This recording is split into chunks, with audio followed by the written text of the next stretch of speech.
আসসালামু আলাইকুম রহমতুল্লাহি ওবরকাতুহ। সম্মানিত দর্শক, ডক্টর মোহাম্মদ ইউনূসের পররাষ্ট্র উপদেষ্টা জনাব তৌহিদ হুসাইন সাম্প্রতিক সময়ে একটি টেলিভিশনের সঙ্গে যে সাক্ষাৎকার দিয়েছেন এবং সেখানে তিনি পিলে চমকানো কতগুলো তথ্য উপস্থাপন করেছেন, এই বিষয়গুলো নিয়ে আলোচনা করব।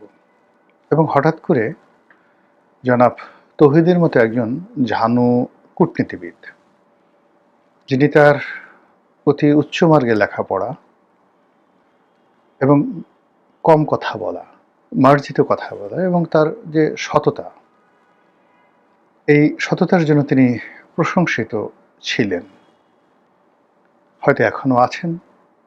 এই মানুষটি অলনে ছাড়েন কেন এই ধরনের সাক্ষাৎকার দিলেন? ২ নম্বর হলো যে এই মানুষটি কি করে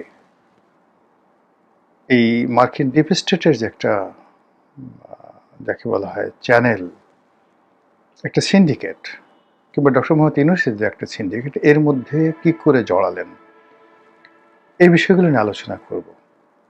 তার আগে যেটা বলা প্রয়োজন সেটা হলো, সারা বাংলাদেশে বিভিন্ন কারণে ডক্টর মোহাম্মদ ইউনূস এবং তার যারা সঙ্গী সাথী, তাদের সবাইকে নিয়ে ভীষণ রকম বিষোদ্গার চলছে।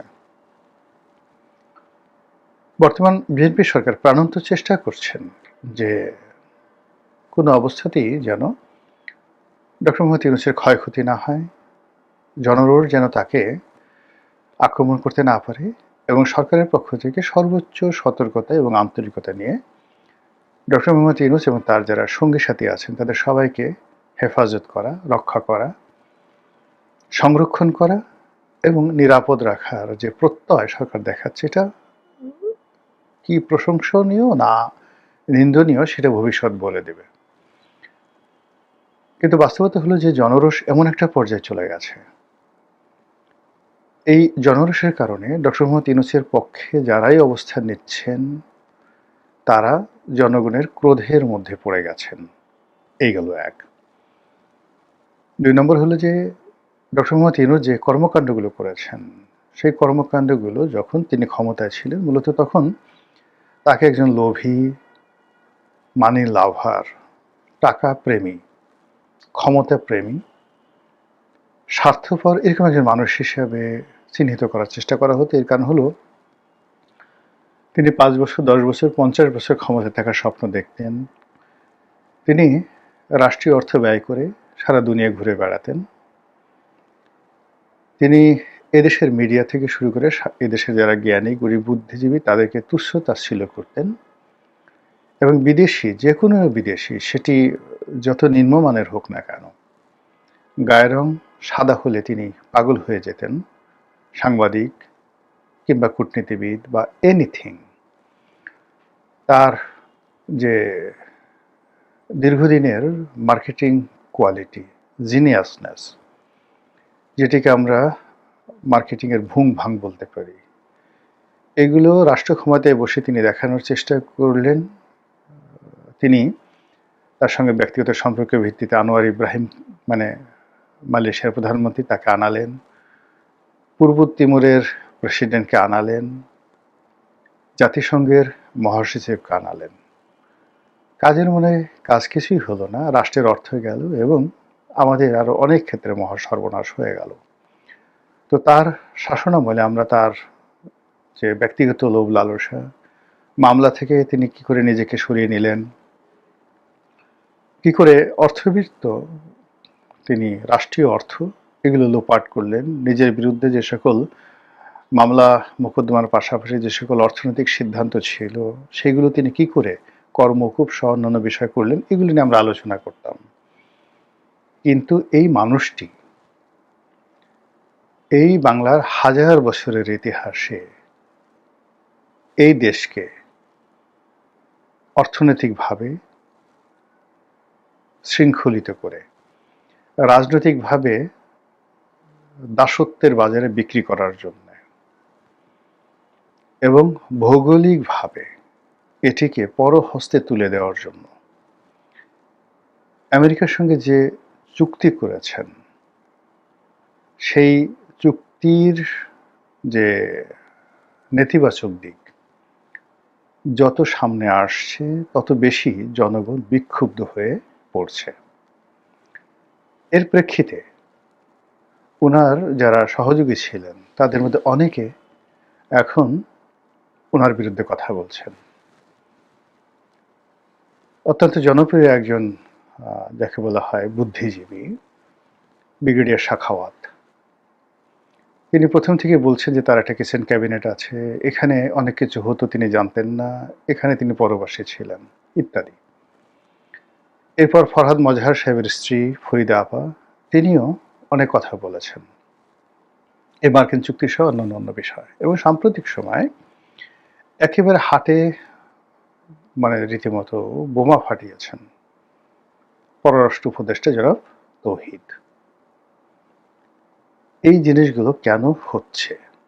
ইট মিনস ওনার সাথে যারা ছিলেন তারা বুঝতে পারছেন যে সামনের যে দিনগুলো আসছে সেই দিনগুলোতে যে রাজনৈতিক বিবর্তন পরিবর্তন এবং জনগণের যে মন এবং মানসিকতা, সেক্ষেত্রে ইউনূস সাহেবের সঙ্গী সাথী হওয়া বা তার সাথে থাকার জন্য যে সকল লোকজন আগামীতে জনরোষের শিকার হবেন, তো সেই জনরোষ থেকে বাঁচার জন্য হয়তো এখন অনেকে সত্য কথা বলা শুরু করেছেন এবং এটা আরও বাড়তে থাকবে।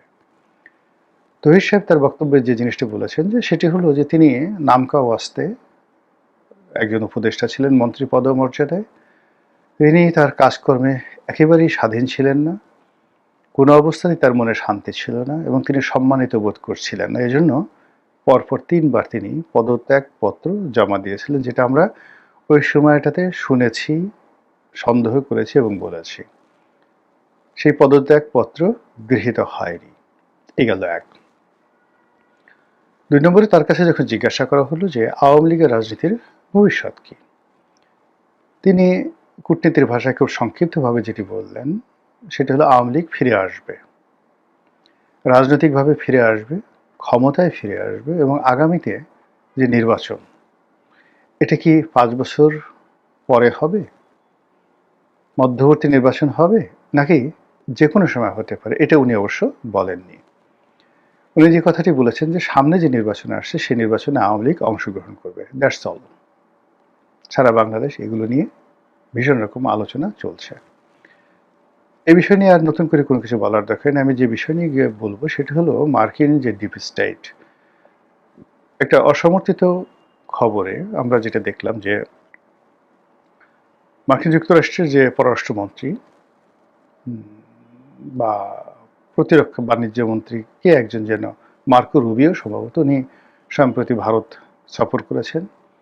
অজিত দোভাল পররাষ্ট্রমন্ত্রী তাদের সঙ্গে দেখা করেছেন এবং সেখানে বাংলাদেশকে কেন্দ্র করে মার্কিন যে ডিপ স্টেটের যে পলিসি, এটি যে আমেরিকার একটি ভুল সিদ্ধান্ত, এই কথা তিনি স্বীকার করেছেন, বলেছেন এরকম একটি গুজব কিন্তু সামাজিক মাধ্যমে ছড়িয়ে পড়েছে। হোয়াট এভার মেবি, এটি একবার 100% গুজব হতে পারে, কোনো কিছুই না বলা হতে পারে, কিন্তু বাস্তবতা হলো যে মার্কিন যুক্তরাষ্ট্র যে কোনো কারণেই হোক না কেন, তাদের যে ডিপ স্টেট পলিসি বা তারা যে মানুষরূপী কিছু দেশদ্রোহীকে লালন পালন করেছিল, তাদের অযোগ্যতা, অথর্বতা এবং অজনপ্রিয়তার কারণে মার্কিন যুক্তরাষ্ট্রের যে স্বার্থ বাংলাদেশের সঙ্গে এতটা হুমকির মুখে পড়েছে যে এই মুহূর্তে বাংলাদেশে আমেরিকার প্রতি যে ঘৃণা, এরকম ঘৃণা রাজাকার আলবদরদের উপরও পড়েনি, এরকম ঘৃণা পাকিস্তানের উপরে হয়নি, এরকম ঘৃণা ভারতের উপরে হয়নি। এই জাস্ট গত ২ বছরে ইউনূসের জমানা থেকে আজ পর্যন্ত আমেরিকা বলতেই এখন বাংলাদেশে যারা লোকজন তারা সবাই ইতিহাসের সবচাইতে দুর্ধর্ষ চেঙ্গিস খান, হালাকু খান এদের বংশধর মনে করছে। আর হালাকু খান, চেঙ্গিস খানের কোনো এজেন্টকে যদি আমজনতা পায়, বাগে পায়, তাহলে কিভাবে যে তারা ডলা দেবে, মরিচ ডলা দেবে, এটা বোঝার জন্য রকেট বিজ্ঞানী হওয়ার দরকার নেই। এটা আমেরিকাও বুঝে গেছে, তার লোকজন বুঝে গেছে, ফলে এখন যে যার মতো করে এখন বক্তব্য দিচ্ছে। এখন আমার কাছে মাঝে মাঝে প্রশ্ন হয় যে এই মানে আমেরিকার যে ডিপ স্টেটগুলো, এটা কিভাবে অর্গানাইজ হলো? আপনি লক্ষ্য করেন যে ডেইলি স্টার এবং প্রথম আলো। আমার কাছে যেটা মনে হচ্ছে যে এই দুটো পত্রিকা এবং এই দুটো পত্রিকার মালিক পক্ষ এবং সম্পাদক, তারা এই বাংলাদেশে অনেক কিছুরই নাটের গুরু। সে আগের ১/১১ বিএনপিকে উচ্ছেদ করা, পরবর্তীতে ১০ টাকা কষ্ট মামলা, উলফা, তারপর -2 থিওরি এবং একেবারে সর্বশেষ ডক্টর মোহাম্মদ ইউনূসকে ক্ষমতায় আনা ইত্যাদি, তার ক্যাবিনেট গঠন করে দেওয়া। এই জিনিসগুলো মানে এখনো পর্যন্ত তারা যেভাবে চলছে, সরকার, তারেক রহমান সাহেবের সরকার যেভাবে চলছে, সেখানে এই সিন্ডিকেটের মধ্যেই আছে। আচ্ছা, খোলামেলা করে আপনি বলেন তো, আসিফ নজরুল সাহেব ধরেন ঢাকা বিশ্ববিদ্যালয়ের পরিচিত মুখ, তার কথা বাদ দিলাম, তার এখানে যে উপদেষ্টা হওয়া, আইনের অধ্যাপক, তিনি আইনমন্ত্রী হলেন। সংযোগ কি, প্রথম আলোতে তিনি নিয়মিত কলাম লিখতেন এবং এই গ্রুপটির সঙ্গে তার দীর্ঘদিনের সম্পর্ক এবং তার বইপত্র প্রথম আলো থেকে প্রকাশিত হয়। দ্বিতীয়ত হলো ফাইজুল কবির সাহেব, কোত্থেকে আসলেন, ফাইজুল করিম খান, সেখানে তিনি লিখতেন। মূলত তিনি জামাত মাইন্ডেড লোক, কিন্তু জামাত মাইন্ডেড হওয়ার সত্ত্বেও প্রথম আলো এই সিন্ডিকেটের মধ্যে। সিপিডির দেবপ্রিয় ভট্টাচার্য, বদিউল আলম মজুমদার, ইফতেখার সাহেব, যারা ট্রান্সপারেন্সি ইন্টারন্যাশনাল, এরা সবাই এই প্রথম আলো গ্রুপের সাথে জড়িত। প্রথম আলো গ্রুপের আরেকটি সিস্টার কনসার্ন ডেইলি স্টার। তো এই ডেইলি স্টার থেকে যারা সাংবাদিক থেকে শুরু করে অন্যান্য যারা আছেন, তাদের একটা বিরাট অংশ ইউনূস সরকারের মধ্যে একীভূত হয়ে গেল। আর বাংলাদেশে ডেইলি স্টারের যে মানে মাহফুজ আনাম সাহেবের স্ত্রী, তিনি যে এনজিওটা পরিচালনা করেন, সেই এনজিওটা হলো এরকম একটা এনজিও যে সারা পৃথিবী থেকে যত এনজিওগুলো বাংলাদেশের সরকারি বেসরকারি খাতে, এনজিও খাতে এই টাকা দেয়, ওটার প্রাথমিক অ্যাপ্রুভালটা হয়ে আসে সেই শাহিন আনাম, ওনার এনজিওর মাধ্যমে। তারপর প্রথম আলোর আর একজন মানে প্রভাবশালী সাংবাদিক আনিসুল হক, যিনি শেখ হাসিনার সঙ্গে যার খুব ভালো সম্পর্ক ছিল, আবার তার স্ত্রী মার্কিন দূতাবাসের খুব প্রভাবশালী কর্মকর্তা।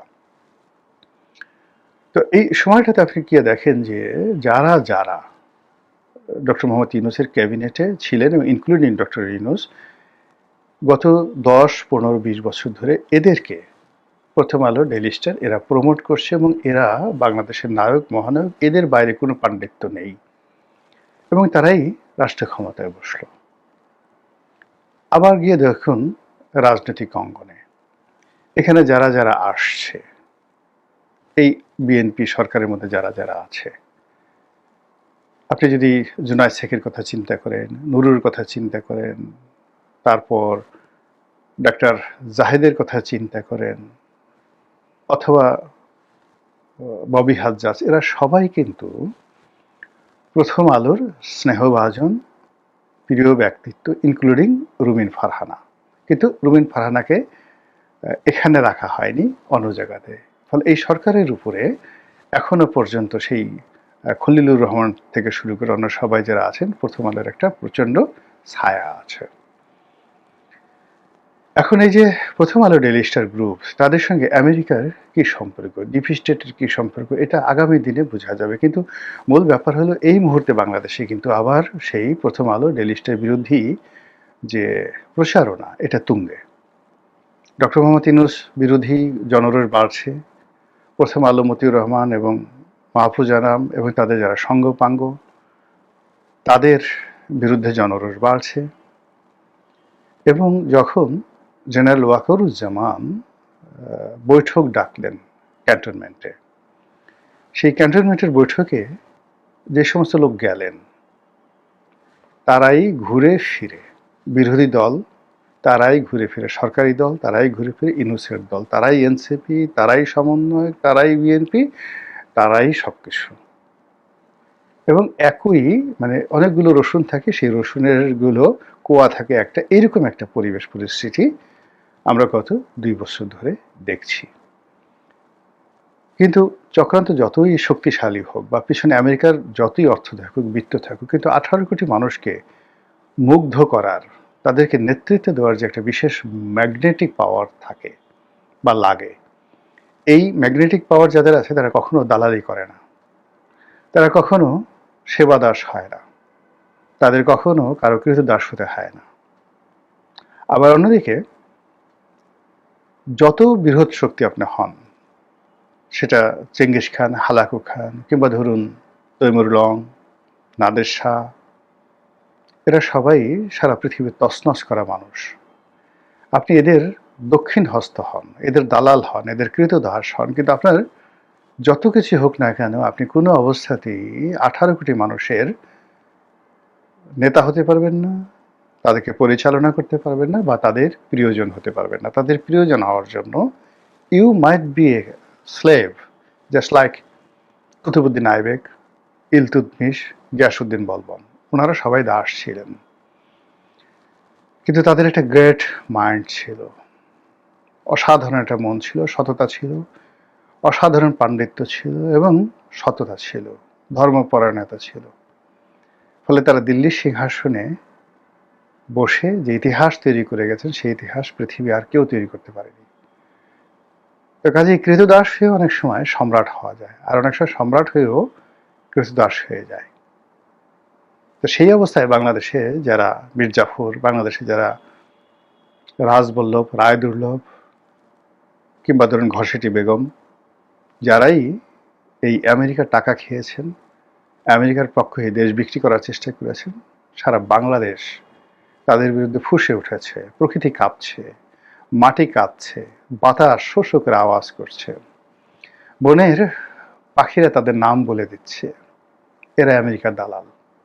আর তার প্রেক্ষিতে বহু মানুষের মধ্যে যে ভয় এবং আতঙ্ক তৈরি হয়েছে, বহু মানুষের মধ্যে সত্য কথা বলার প্রবণতা তৈরি হয়েছে, এবং বহু মানুষ নিজেদেরকে ওই চক্র থেকে বের করার জন্য রীতিমতো পাগল পারা হয়ে পড়েছেন। এবং তারই প্রেক্ষিতে হয়তো জনাব তৌহিদ এই কথা বলে থাকতে পারেন। আসসালামু আলাইকুম রহমতুল্লাহি ওয়া বারাকাতুহু।